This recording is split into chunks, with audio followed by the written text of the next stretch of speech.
नमस्कार, city post live के इस खास पेशकश में आपका स्वागत है। मैं हूं श्रीकांत प्रत्युष। खास इसलिए कि मेरे साथ आज माधव आनंद है। जी हां, आपने माधव आनंद को तो देखा ही होगा, सुना भी होगा। बड़ा नाम है रालोसपा का, लेकिन इस बड़े नाम पर भी ग्रहण लगा हुआ है अभी। उपेंद्र कुशवाहा पर उनके दाहिने हाथ माने जाने वाले प्रदीप मिश्रा ने जिस तरह से आरोप लगा दिया टिकट बेचे जाने का, उससे कहीं घबराकर उपेंद्र कुशवाहा इनका टिकट ही न काट दें, ये सवाल उठ रहा है जनमानस में। तो आइए, खुद माधव आनंद को हमने पकड़ लिया है आज इनसे ही उस सवाल का जवाब लेते हैं। ये खबर है कि जो आरोप आपके नेता पर आपके पार्टी के ही नेता ने लगाया कि 9 करोड़ में टिकट बेच दिया, उसके बाद जो संकेत दिया उपेंद्र कुशवाहा जी ने, उससे तो यही लगता है कि आरोप से बचने के लिए कहीं आपका टिकट ही नहीं कट जाए। देखिए, जब सार्वजनिक जीवन में आप होते हैं तो आपको आप पे आरोप लगेंगे, लेकिन उस आरोप में कुछ सत्यता भी होनी चाहिए। सिर्फ आप आरोप किसी व्यक्ति के लगाने से कोई व्यक्ति आरोपी नहीं हो जाता है, कोई सच साबित नहीं हो जाता है कि किसने किसको क्या दिया। जहाँ तक माननीय उपेंद्र कुशवाहा जी की बात है, उपेंद्र कुशवाहा जी के साथ मैं पिछले 4 साल से काम कर रहा हूँ। अध्यक्ष जी को कोई खरीद ले टिकट के लिए, मैं नहीं समझता हूँ कि कोई भी भारत के इतिहास में कभी ऐसा किसी को मौका मिलेगा कि मेरे अध्यक्ष जी को खरीद सकता है। जहाँ तक अध्यक्ष जी की बात है, मैं अध्यक्ष जी का एक सिपाही की तरह काम कर रहा हूँ। जहाँ आदेश वो देते हैं उसका अक्षरशः पालन करने का काम करता हूँ। 4 साल में कोई भी ऐसा वाकया बता दीजिए कि जो मैं अध्यक्ष जी के दिशा निर्देश के बिना मैंने कोई काम किया हो, तो मुझे अध्यक्ष जी पे पूरा भरोसा है। कौन व्यक्ति क्या आरोप लगाता है उस पर मुझे कोई भूत कहने की जरूरत नहीं उस है। आरोप की पुष्टि मैं नहीं कर रहा हूँ, और मैं ये भी नहीं कर रहा हूँ कि उपेंद्र कुशवाहा ने टिकट बेचा है। आरोप लगा है। कहीं उपेंद्र कुशवाहा बहुत इमेज कॉन्शियस लीडर हैं, कहीं अपने इमेज को लेकर चिंतित होकर आपका टिकट काट सकते हैं, ऐसा नहीं लगता आपको? इस बात में कोई सत्यता ही नहीं है। देखिए, आप तो नीतीश जी पे भी आरोप लगा दिया। नीतीश जी पे भी आरोप उन्हीं के एमएलसी ने लगाया कि सीतामढ़ी का टिकट उन्होंने बेच दिया। आरोप देखिए, कोई जब सार्वजनिक जीवन में होते हैं, जब आप बड़े नेता हैं, उपेंद्र कुशवाहा जी आज के डेट में महागठबंधन में कद्दावर नेता हैं, बिहार के one of the tallest leader हैं, तो स्वाभाविक है नीतीश जी बौखलाए हुए हैं। ये सब उनका षड्यंत्र रचा हुआ है, किस तरह उपेंद्र कुशवाहा जी को डैमेज किया जाए, किस तरह जो है सो रालोसपा को खत्म करने का काम किया जाए। वो एक रणनीति के तहत बीजेपी और एनडीए वाले और जेडीयू वाले लोग करवा रहे हैं। हम लोगों के बिहार की जनता हम लोग के साथ है। उपेंद्र कुशवाहा जमात की राजनीति करते हैं, जनता उनको चाहती है। और महागठबंधन तो मेरा एक ऐसा परिवार है कि महागठबंधन को तोड़ना, ये कितने भी आरोप लगा दें, माधव आनंद पे आरोप लगा दें, महागठबंधन मेरा एकजुट है। और मैं आपको बताना चाहता हूं, माननीय उपेंद्र कुशवाहा जी तो मुझे आशीर्वाद दे ही रहे हैं। महागठबंधन में कोई ऐसा दल नहीं है जिसका मुझे आशीर्वाद प्राप्त नहीं है। सबका मैंने दिल जीतने का काम किया है और निश्चित रूप से महागठबंधन का सिपाही हूं। लड़ना नहीं लड़ना वो राष्ट्रीय अध्यक्ष जी का मसला है, मेरा मसला नहीं है। मैं एक सिपाही की तरह उपेंद्र कुशवाहा जी के साथ हमेशा से खड़ा हूं और आगे भी खड़ा रहूंगा। लेकिन मोतिहारी और बेतिया सीट आपकी पार्टी के खाते में आ चुकी है, मैं आपको कंफर्म न्यूज दे रहा हूं। तो आप मोतिहारी से लड़ने के लिए तैयारी किए हैं कि नहीं? देखिए, पहली बात, आप जो कह रहे हैं, मैं एक राष्ट्रीय प्रवक्ता हूं, मुख्य प्रवक्ता हूं, न मैं आपके बात का खंडन करूंगा न समर्थन करूंगा, निश्चित रूप से। लेकिन जहां तक मोतिहारी की बात है, माननीय राष्ट्रीय अध्यक्ष उपेंद्र कुशवाहा जी ने मोतिहारी में कई बार कार्यक्रम के दौरान मेरी उपस्थिति में उन्होंने बोला कि पूर्वी चंपारण के सीट पे रालोसपा अपने उम्मीदवार को खड़ा करेगी। और मैं लगभग जो है सो उनके दिशा निर्देश में, उनके आदेशानुसार, माननीय महागठबंधन के तमाम अन्य नेताओं के आदेशानुसार, तेजस्वी जी के आदेशानुसार, मैं दिसंबर से लेकर लगभग जो है मार्च के 10 तारीख तक मैं जो है सो लगातार वहाँ 2.5 महीना कैंपेन करने का काम किया हूँ। कोई भी ऐसा विधानसभा नहीं है, 6 विधानसभा मेरी कॉन्स्टिट्यूंसी में पड़ता है पूर्वी चंपारण में, जहां मैं 3-3, 4-4 बार नहीं गया हूं।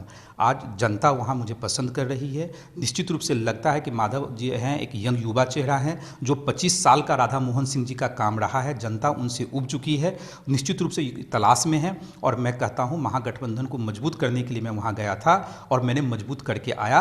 बाकी काम राष्ट्रीय अध्यक्ष जी का है। राष्ट्रीय अध्यक्ष जी में मैं आस्था व्यक्त करता हूँ। जो दिशा निर्देश देंगे महागठबंधन के नेता, जो दिशा निर्देश देंगे उसका अक्षर से पालन किया जाएगा। जी, जो बड़े आरोप आप पर भी लगे हैं, तो उस सवाल को सामने आपका रखना जरूरी है ताकि आप सफाई दे सकें।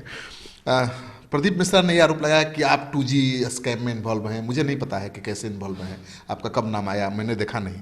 उन्होंने आरोप लगाया कि 2G स्कैम में आप इन्वॉल्व हैं, आप रुइया कोई बड़ा व्यापारी घराना है उसके आप लाइजनर थे। क्या क्या आरोप लगाया, क्या करना है?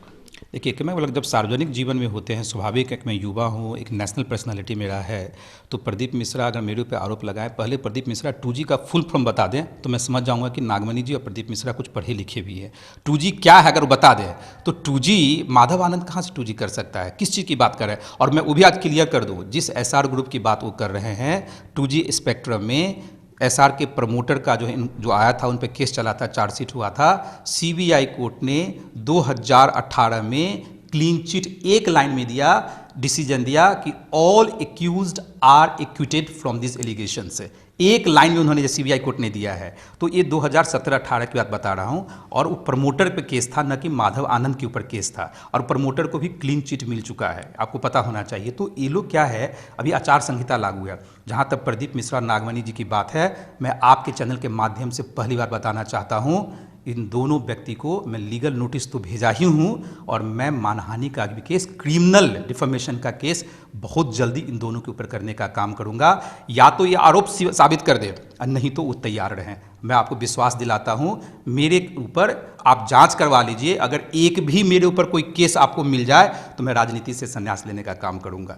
इसीलिए आरोप को लगाते रहने दीजिए। जो लोग, एक कहावत है, जब आप आगे बढ़ते हैं, जब संघर्ष के रास्ते पे हैं, जब जनता के लिए आप काम करना चाह रहे हैं, तो आपको इन सारी चीज़ों को फेस करना पड़ेगा। मुझे अपनी एनर्जी पॉजिटिव वे में लगाना है, न कि इन सारे व्यक्ति की तरह मैं निगेटिव में लगाऊं। इसीलिए मेरा रास्ता बहुत क्लियर है। उपेंद्र कुशवाहा जी का सिपाही हूँ। अध्यक्ष जी जहाँ बोलते हैं वहाँ खड़ा रहता हूँ, और देश हित में और बिहार के हित में काम कर रहा हूँ। यानी आपको पूरा भरोसा है कि आपके अध्यक्ष जी आपका टिकट नहीं काटेंगे? टिकट क्यों काटेंगे बताइए ना, टिकट क्यों काटेंगे? टिकट काटने का खुद क्यों, यानी ऐसा क्या है कि टिकट काटेंगे? कहीं भी ऐसा नहीं है। और कहना कि अध्यक्ष जी, वो सब अध्यक्ष जी जैसा कहेंगे वैसा किया जाएगा। मैं सिपाही हूँ अध्यक्ष जी का। कहने कि वैसा नेता मिलना, मैं अपने आप को सौभाग्यशाली समझता हूँ कि मुझे लगभग 3 साल उनके साथ लगातार काम करने का मौका मिला। और जो हम लोग के बीच की है, जो सर मेरी बात भी सुनते हैं, मैं भी उनकी बात सुनता हूँ। जहाँ होता है सामूहिक डिसीजन भी होता है। तो मुझे नहीं लगता है कि ये सब जितनी मीडिया में बातें चल रही उस बात में कोई सत्यता है। और अध्यक्ष जी जो कहेंगे, मैं बता दिया, जो कहेंगे, पूर्वी चंपारण क्या कहीं से भी कुछ कहेंगे, तो उसके लिए माधव आनंद तैयार है निश्चित रूप से, क्योंकि मैंने महागठबंधन के लिए वहां काम किया है। तो मेरे दिल में जरूर है, आशा है कि मुझे वहां से जैसे मौका मिलना चाहिए। लेकिन अखिलेश सिंह भी वहां से अपने बेटे के लिए टिकट चाहते हैं, ऐसा कहा जा रहा है। देखिए, अखिलेश जी जो है महागठबंधन के नेता हैं, हम लोग महागठबंधन के सिपाही हैं। अखिलेश जी मेरे बड़े भाई हैं। निश्चित रूप से उनके ऊपर मैं कुछ भी कमेंट नहीं करूंगा। उनका भी आशीर्वाद मुझे प्राप्त है, उनसे भी मेरी बातचीत हुई थी, उन्होंने मुझे आशीर्वाद दिया था।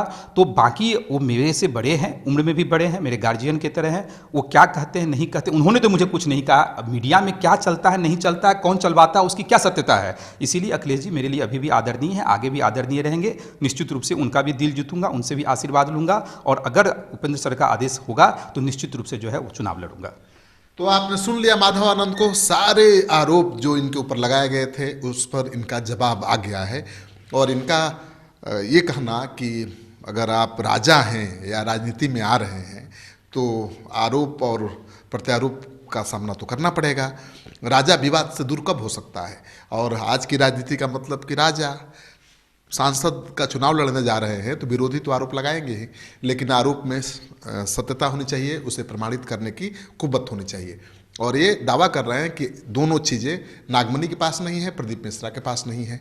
अब आने वाला वक्त बताएगा कि नागमणि और प्रदीप मिश्रा कैसे फेस करेंगे जब ये मानहानि का मुकदमा दायर करेंगे। आपको ये वीडियो अच्छा लगे और माधव आनंद का दावा में दम दिखे तो इसको अपने दोस्तों के साथ खूब शेयर करिए। अगर आपने अब तक हमारा यूट्यूब चैनल सब्सक्राइब नहीं किया है तो ज़रूर कर लीजिए। आपका सहयोग समर्थन लगातार मिल रहा है, उसके लिए बहुत बहुत आभार। नमस्कार।